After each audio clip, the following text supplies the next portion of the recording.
I've always been the kind of person who enjoys peace and quiet. I live alone in a small, secluded apartment in the city. Most nights, I stay up late, scrolling through Reddit or watching random videos. I've always been fascinated by creepy stories, ones that give you that lingering chill in your spine. But I never thought anything of them. I consider myself a skeptic. Until one night, everything changed. It was around 2 a.m. I had just finished reading through a particularly chilling post on Reddit, one where the users shared their experience of encountering strange figures at night. It described how these figures, who appear to be human, were actually something else entirely, otherworldly entities that came from the depths of darkness, feeding off fear. The post made my skin crawl, but I dismissed it as nothing more than a well-crafted story. I leaned back in my chair and glanced around my apartment. The only sound was the hum of my computer. The night outside was dead silent. I had closed all the windows and turned off the lights, preferring the darkness to help me focus. The shadows in my room felt comforting, almost familiar. But that night, something was off. Suddenly, the lights in my room began to flicker. At first, I thought it was a power surge or a faulty bulb. I reached up to adjust the light switch, but as soon as I touched it, the flickering stopped. Confused, I shrugged it off and returned to my screen. But when I tried to open the Reddit post again, something strange happened. The words on the page had changed.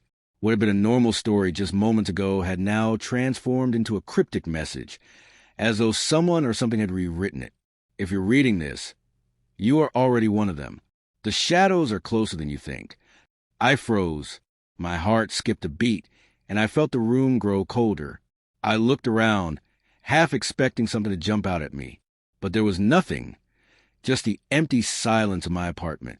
I quickly shut off the computer and tried to shake off the feeling of dread creeping over me. As I sat there in the dark, my eyes adjusting to the lack of light, I heard something, a faint sound from the hallway outside my room. It was the unmistakable sound of footsteps, slow and deliberate, almost as if someone was walking right outside my door. I stood up, heart racing. No one else lived in this building. It was a small, quiet complex. I went to the door and checked the peephole, but there was nothing. I opened the door cautiously, stepping out into the dimly lit hallway. The air felt thick, heavier than it should have. A sense of unease settled over me as I glanced around. There was no one in sight. I was about to close the door and return to my room when I saw something. A shadow moving across the hallway. It wasn't the shadow of a person, though. It was different.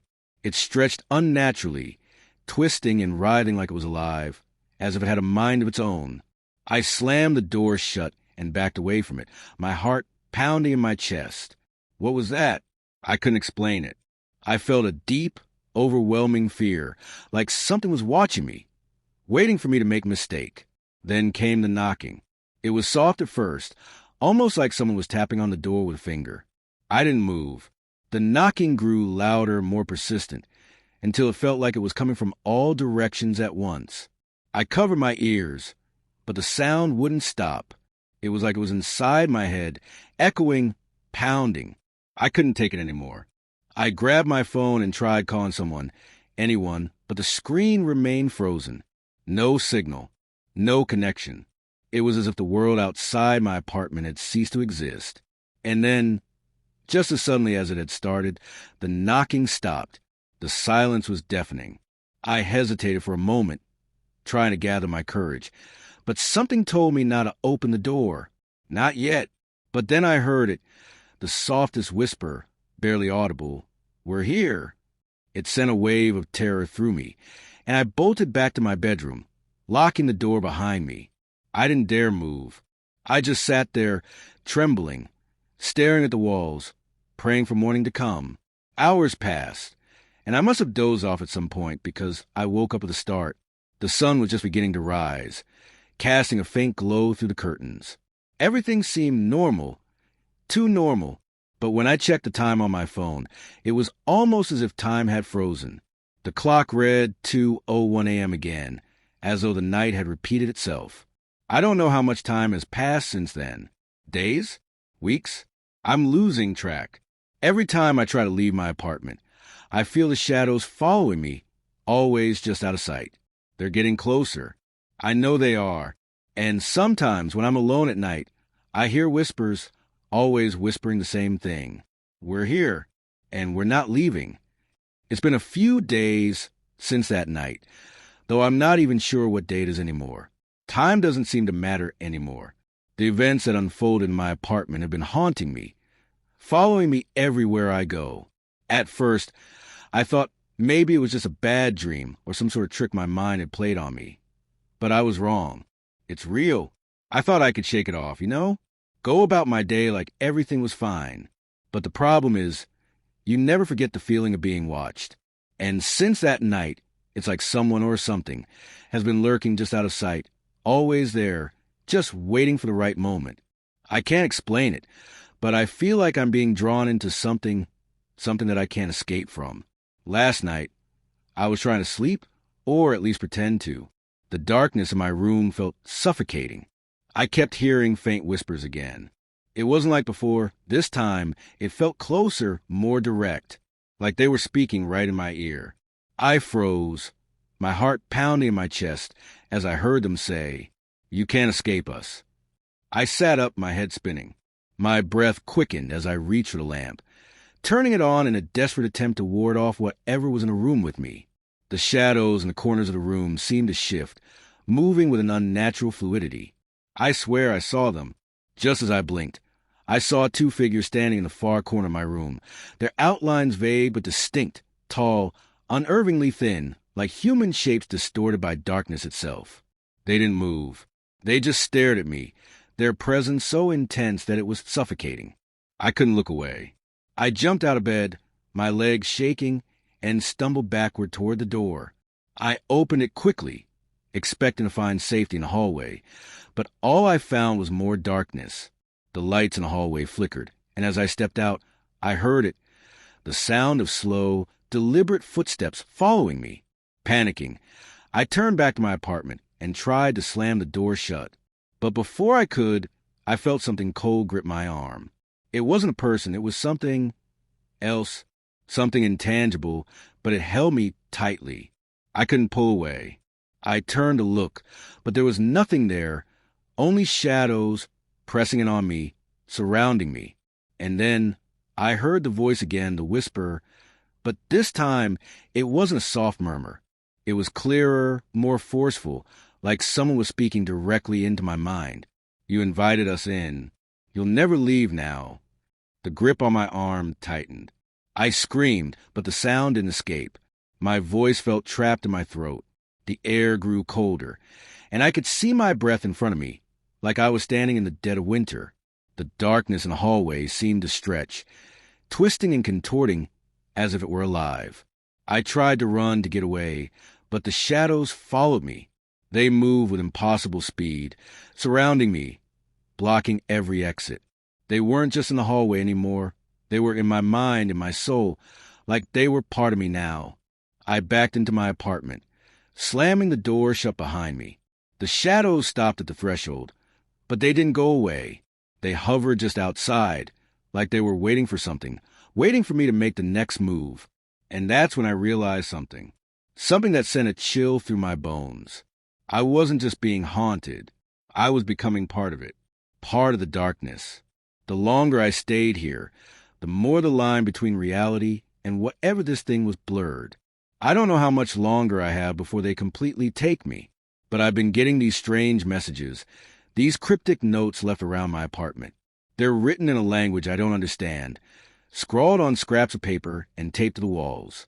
Every note is a reminder that I'm not alone.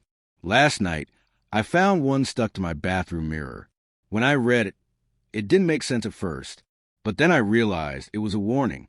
The shadows are not outside. They're inside you. I don't know what's worse, the idea that these things are real or that they're starting to become part of me. I can't escape. No matter where I go, they follow. And now, even when I close my eyes, I can see them, those twisted figures, lurking in the dark corners of my mind. They're closer now than they've ever been, and I'm starting to feel like there's no way out. It's been a week since I last wrote about the shadows, but it feels like an eternity. I'm not sure what to believe anymore. whether my mind is playing tricks on me or if these things are real, but the fear is consuming me. Last night, I did something I never thought I would. I went to the mirror. I know it sounds insane, but there was this part of me that thought, maybe if I face them, maybe I could break free. The mirror had been covered for days, draped with an old towel, something to shield myself from whatever was that lived within it. But as the days passed, the weight of my fear grew, and curiosity gnawed at my insides. What if there was an answer? What if looking directly into the darkness would somehow help me understand what was happening? I moved toward the mirror slowly, as if I was approaching a wild animal. My hand trembled as I reached for the towel, pulling it away. The cold, glass surface stared back at me, perfectly still, reflecting my face, pale, wide-eyed, exhausted from sleepless nights and constant terror.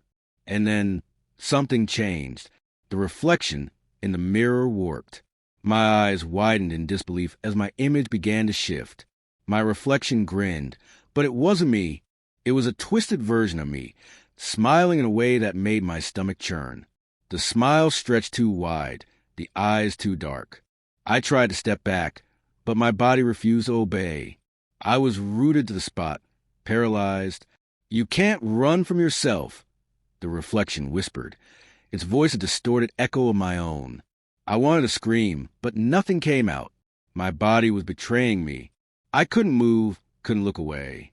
The reflection in the mirror raised its hand, and I watched in horror as my own hand mimicked the movement. It was like I wasn't in control anymore. Like whatever was in the mirror was starting to take over. "You invited us in," it repeated, its smile widening even further, showing rows of sharp, pointed teeth that weren't there before. "And now you're ours." That's when the cold hit me. The air in the room turned freezing, and the shadows in the corners of the room began to stretch toward the mirror. They moved like liquid, slithering and writhing in ways that made no sense. They crawled toward me, toward the reflection, but something felt wrong. I didn't dare look away, but I couldn't help it. The reflection in the mirror was changing, pulling me in. The edges of my vision blurred, and I saw things, faces, countless faces staring at me from within the glass. They were distorted, like twisted versions of people I had known. Some were screaming, some were silent, but all of them were staring at me with hollow eyes. I felt my breath catch in my throat. This wasn't just a reflection anymore. It was a gateway. And then I heard it again. That whisper, only this time, it wasn't just from the mirror. It was everywhere. "Come to us." I could feel the shadows in the room now, pressing in on me, suffocating me. They weren't just at the edges of my vision anymore. They were all around me. Their cold fingers seemed to brush against my skin, leaving a trail of ice wherever they touched. I could feel them crawling under my skin, burrowing into my mind. I snapped out of my trance and stumbled backward, knocking over furniture as I scrambled to escape. The reflection in the mirror followed my movements, mimicking me in a twisted parody. But when I looked closer, I saw something that froze me in place. In the reflection, I wasn't moving anymore. Instead, my reflection was staring directly at me, no longer mimicking my movements. It was watching me, its smile growing wider and wider, its eyes darker. And then it spoke, not with words, but with the most chilling sound imaginable, a scream that shattered my eardrums, a high-pitched, unnatural shriek that made my bones rattle. I couldn't hear anything else after that. The sound was deafening, overwhelming. My head spun, and for a moment, I thought I was going to pass out. When I finally regained my senses, the room was silent again. The shadows had disappeared. The mirror was just a mirror once more. But something had changed. I could feel it. I'm not sure what's real anymore. The shadows are still here, lurking in every corner, whispering in my ear when I try to sleep. I hear their voices even in the daylight now. And my reflection isn't mine anymore. It's as if the mirror holds another version of me, one that's becoming something else. And it's getting stronger. The more I try to resist, the more it pulls me in. I don't know how much longer I can hold on. These shadows are my mind now, invading my thoughts, my very soul. The reflection I once knew is turning into something else. something darker, something that isn't human anymore. I don't know what will happen if I look in the mirror again, but I know one thing for sure. Whatever is in there wants me. I've been hiding in my apartment, locking every door, every window, praying that the shadows won't find me again. But deep down, I know it's futile. It's only a matter of time before they take me. The whispers have stopped, at least for now, but the silence is even more deafening. It's like the calm before the storm, and the worst part is I feel them still lurking in the corners of my mind, waiting for me to slip. After the mirror incident, everything changed. I stopped sleeping, stopped eating. I couldn't bear to be near anything reflective, but no matter how hard I tried to avoid it, the shadows followed me. Everywhere I went, they were there, slipping through cracks in walls, creeping under the floorboards, and always, always whispering, "You can't run." I tried leaving my apartment, hoping the further I went, the less of this nightmare would follow. But as soon as I stepped outside, the world felt wrong. It wasn't just the shadows anymore. It was the air, the way it felt colder, thicker. Every person I passed had the same hollow stare, like they were watching me, studying me. I could feel them looking through me, seeing the darkness that had started to take root inside of me. I knew then that there was no escaping this. I was part of it now. A few days ago, I found something, a journal, hidden beneath the floorboards in my apartment. The pages were worn, the writing faded, but the words were clear enough. They described everything I had been going through, everything I had experienced, but they weren't written by me. They were written by someone else. Someone who had been in this place before, someone who had faced the same thing. The final entry was the one that chilled me to my core. You will become one of them, just like I did. You won't remember who you were. You won't remember how to escape. The shadows will take everything from you, and in the end, they'll claim your soul. You'll be nothing more than a reflection, a distorted memory of what you once were. I couldn't breathe when I read those words. The weight of them crushed me. I had been so close, so desperate to make it stop, to make sense of it all. But now, I knew there was no way out. There never was. Last night, I stared into the mirror again. Not because I wanted to, but because I had no choice. The reflection was calling to me, pulling me in. It felt like it was alive, like it was me, but it wasn't. I couldn't look away, and I knew it was too late. The shadows had already found me. I could feel them behind me, crowding around, pressing in, suffocating me. I tried to scream, but no sound came out. And then I felt the coldness, cold hands wrapping around my wrists, dragging me backward. I thought I saw myself in the reflection again, but this time, it wasn't just a smile that greeted me. It was a grin, a malicious, knowing grin. The darkness in its eyes was so thick, so suffocating, that it swallowed every last bit of light. And then I was pulled through. The shadows reached out for me, tearing me from the real world and into the void. The mirror shattered into 1,000 pieces as I was dragged into the darkness. The air was suffocating, colder than anything I had ever felt, and I realized with a sickening certainty, this was it. I was no longer alive, but I wasn't dead either. I was trapped, and so I remained lost in the depths of the shadows, a part of them now, a reflection of myself, forever wandering in a place where time doesn't exist, where there is no escape. I am nothing more than a shadow now. The next time you find yourself standing in front of a mirror, remember this. There's something watching you from the other side. And if you're not careful, it might just take you too. The end.